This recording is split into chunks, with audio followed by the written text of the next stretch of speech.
কম সময় সন্দেশ বানাতে চাইলে এই রেসিপিটা কিন্তু দেখে নিতে পারেন।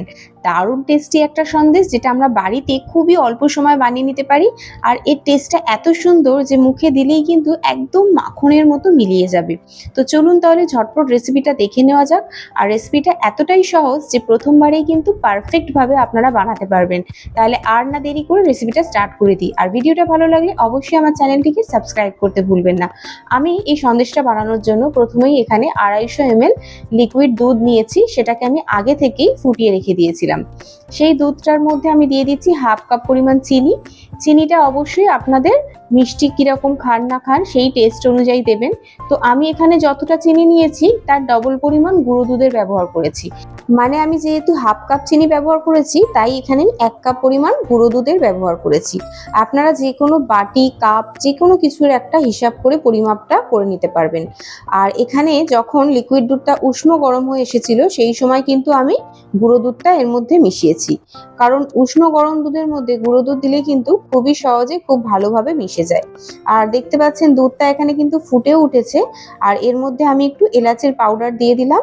আর এলাচের পাউডার না থাকলে আপনারা তার পরিবর্তে এলাচের দানাটাকেও গুঁড়ো করে এর মধ্যে দিতে পারেন। তো এটাকে আমি দুধটাকে ফুটিয়ে ফুটিয়ে দেখতে পাচ্ছেন গাঢ় করে নিচ্ছি। আর এখন কিন্তু কন্টিনিউয়াসলি এইভাবে নাড়াচাড়া করতে থাকবো। আর গ্যাসের ফ্লেমটা একদম মিডিয়াম থেকে লো রাখবো। দেখতেই পাচ্ছেন কিরম ক্ষীর ক্ষীর ভাব হয়ে গেছে, অনেকটা গাঢ় মালাই হয়ে গেছে দুধটা জাল দিয়ে দিয়ে। এভাবেই কিন্তু জাল দিতে দিতে আরও এটাকে ঘন করে নেবো, যতক্ষণ না পর্যন্ত আমাদের সন্দেশের পাকটা রেডি হচ্ছে। তো আরও ঘন ঘন হয়ে এসেছে। আর এবার আমি কন্টিনিউয়াসলি তলার দিক থেকে, সাইড থেকে, সব দিক থেকে কিন্তু নাড়তে থাকছি, না তো কিন্তু তলার দিকে সেটে যেতে পারে। আর এর মধ্যে একটা বিশেষ জিনিস দিচ্ছি, সেটা হচ্ছে 2 চামচ ঘি। এই ঘিটা দিলে কিন্তু যেরকম সুন্দর টেস্ট হয়, খুব সুন্দর সেন্টও হয়। আর কড়া থেকেও কিন্তু চ্যাটচ্যাটে ভাবটা থাকে না, খুব সুন্দরভাবেই ছেড়ে উঠে আসে।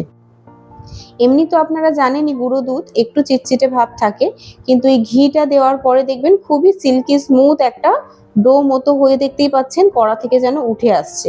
তো এই সময় বুঝতে হবে যে আমাদের সন্দেশের পাকটা কিন্তু একদম রেডি হয়ে গেছে। আর এটাকে এবারে আমি নামিয়ে নেব। আমি এখানে একটা প্লেট নিয়েছি। আপনারা এরকম প্লেটের মধ্যেই ঘি বা তেল ব্রাশ করে নিতে পারেন, অথবা এরকম কোনো বাটার পেপার থাকলে আরও সুবিধা হবে। তার উপরে আমি একটু ঘি ব্রাশ করে নিচ্ছি। ঘি, তেল যা হোক ব্রাশ করলেই হবে। তাহলে কি হবে, আমাদের সন্দেশটা কিন্তু সেটে যাবে না, খুবই সহজে উঠে যাবে। আর বাটার পেপারটা দিলে কিন্তু যেহেতু গরম থাকে সন্দেশের আমাদের যে পাকটা, সেটা কিন্তু হাতে গরম লাগার ভয় থাকে না। আর যদি না বাটার পেপার ইউজ করতে চান, সেক্ষেত্রে আপনারা কিন্তু ডাইরেক্ট প্লেটের মধ্যে ঘি বা তেল ব্রাশ করে তারপর একটু ঠান্ডা হওয়া পর্যন্ত অপেক্ষা করবেন। যতটা গরম আপনারা হাতে সহ্য করতে পারবেন ততটা পর্যন্ত অপেক্ষা করে তারপর হাত দিয়েই রোল করে নিয়ে শেপ করে দিতে পারবেন।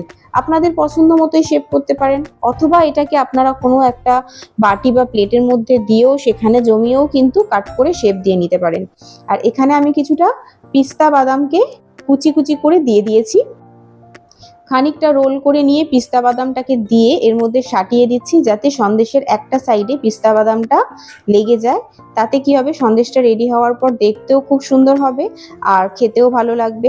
এবারে আমি ফাইনালি সন্দেশটা পুরোপুরিভাবে সমান করে রোল করে দেওয়ার চেষ্টা করছি।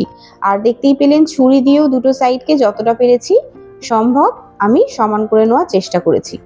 তো এখানে একটা যেরকম ঠিক এগ রোল মোড়া হয়, সেইভাবেই কিন্তু রোলের মতন করে আমি এখানে মুড়ে দিলাম, দিয়ে দুটো সাইডকেও মুড়ে দিচ্ছি।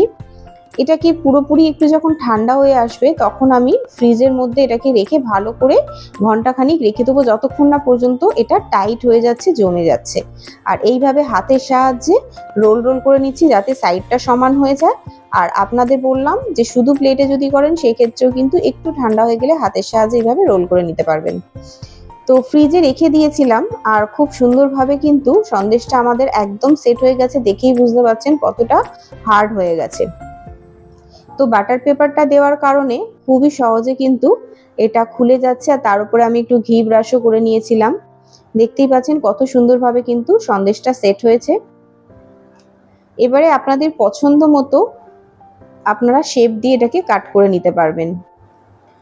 তো সন্দেশটা কিন্তু একটা সাইডে পেস্তা বাদামটা দেওয়ার কারণে খুবই সুন্দর দেখতে লাগছে। আপনাদের কাছে যদি অন্য কোনো ড্রাই ফ্রুটস থাকে, সেগুলো এখানে ব্যবহার করতে পারেন। তো আমি এখানে শুধু পেস্তা বাদামের কুচিটাই দিয়েছি। দিয়ে সন্দেশের শেপে আমি কেটে নিচ্ছি আমার পছন্দ মতো। আপনারা এরকমভাবে সন্দেশ বানিয়ে কিন্তু যে কোনো শেপেই আপনাদের পছন্দ মতো কেটে নিতে পারবেন, আর যে কোনো ড্রাই ফ্রুটস দিয়েই গার্নিশ করে নিতে পারবেন আপনাদের পছন্দ মতো। আর এই সন্দেশটা বানানোয় কোনো ঝামেলা নেই, বেশি উপকরণও লাগে না, খুবই সহজে ঝটপট কিন্তু রেডি হয়ে যায়। দেখতেই পেলেন কত সহজে বাড়িতে কিন্তু আমি সন্দেশটা অনেক কম সময় বানিয়ে ফেললাম। আর এটাই কিন্তু বেশি খাটুনি নেই, আর সব থেকে বড় কথা এর স্বাদটা এত সুন্দর যে টেস্টটা কিন্তু কোনো দোকানে খুঁজলেও আপনারা পাবেন না। দারুণ টেস্টি একটা সন্দেশটা একবার না বানালে আপনারা বুঝতে পারবেন না এর টেস্টটা কতটা সুন্দর।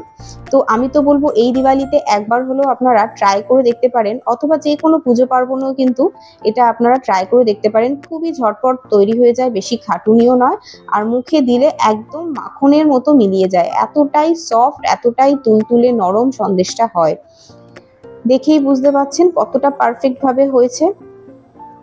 তো আমি তো বলবো একবার অবশ্যই আপনারা রেসিপিটা ট্রাই করবেন, আর ট্রাই করে কেমন লাগলো অবশ্যই আমাকে কমেন্টে জানাতে ভুলবেন না। আর যদি ভালো লেগে থাকে রেসিপিটা ট্রাই করবেন, আমার ভিডিওটা লাইক করে দেবেন, বন্ধু বান্ধব আত্মীয় স্বজনের সাথে শেয়ার করে দেবেন ভিডিওটা, যাতে আরও অনেকের কাছে আমার রেসিপিটা পৌঁছাতে পারে। আর ভিডিও ভালো লাগলে অবশ্যই আমার চ্যানেলটিকে সাবস্ক্রাইব করে দেবেন, পাশে থাকা বেল আইকনটি চেপে দেবেন, যাতে আমার রেসিপি ছাড়ার পর সবার প্রথম আপনাদের কাছে পৌঁছে যেতে পারে। এরকমই নতুন নতুন রেসিপি নিয়ে আমি আবার চলে আসবো আপনাদের কাছে। আজকের মতো এতটাই, ততক্ষণের জন্য সবাই খুব ভালো থাকবেন, সুস্থ থাকবেন, সাবধানে থাকবেন, আর সবার পুজো খুব ভালো কাটুক। আজকের মতো এতটাই, টাটা।